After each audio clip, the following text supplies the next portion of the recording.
রাজধানীর diploma engineers ইনস্টিটিউটে জ্বালানি, অর্থনীতি, সংস্কার ও গণভোট নিয়ে এই জাতীয় কনভেনশনের আয়োজন করে জাতীয় নাগরিক পার্টির সংস্কার বাস্তবায়ন কমিটি। বিভিন্ন সেশনে আলোচনা করেন বিশেষজ্ঞ ও জনপ্রতিনিধিরা। আলোচনায় অংশ নিয়ে বিশ্লেষকরা বলেন, জনগণ ও দেশের স্বার্থে সংস্কার ও গণভোটের রায় বাস্তবায়ন করতে হবে। দুর্নীতি দমন, কর্মসংস্থান সৃষ্টি, ব্যাংকিং খাতে শৃঙ্খলা জরুরি বলে মনে করেন তারা।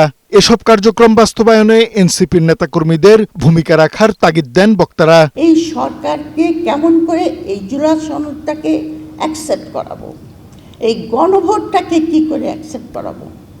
আবার সেখানে বলতে হয় যে সংগ্রাম কঠিন হবে। এই বিএনপি সরকার, আওয়ামী লীগ সরকার, এরা আসলে এই জ্বালানি খাতে লুটপাট চালিয়েছে গত 25 বছর যাবৎ। জ্বালানি খাতের যে সমস্যা, এটার যদি সমাধান করতে হয়, আমাদের প্রথমে দুর্নীতি সমস্যার সমাধান করতে হবে। জ্বালানি তেলের যে মূল্য নির্ধারণ করা হলো, সেই মূল্য নির্ধারণ গণশুনানি হলো না।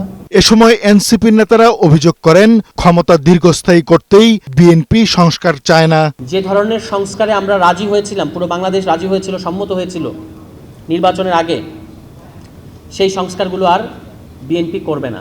আমার কাছে মনে হচ্ছে যে এটা প্রতারণা এবং প্রবঞ্চনার সংসদ, যেগুলো তাদের ক্ষমতাকে আরো শক্তিশালী করবে, সরকারি দলকে আরো বেশি এম্পাওয়ার্ড করবে, সেই অধ্যাদেশগুলোকে বিলে রূপান্তর করলো, বিল এনে আইনে রূপান্তর করলো। ক্ষমতার বাহানায় বিএনপি সরকার আর সংস্কার করতে চায় না, তারা ক্ষমতাকে নিরঙ্কুশভাবে উপভোগ করতে চায়। কিছু আমলা ব্যক্তি স্বার্থে বিভিন্ন প্রতিষ্ঠানের হয়ে কাজ করেন বলেও অভিযোগ করেন এনসিপির শীর্ষ নেতারা।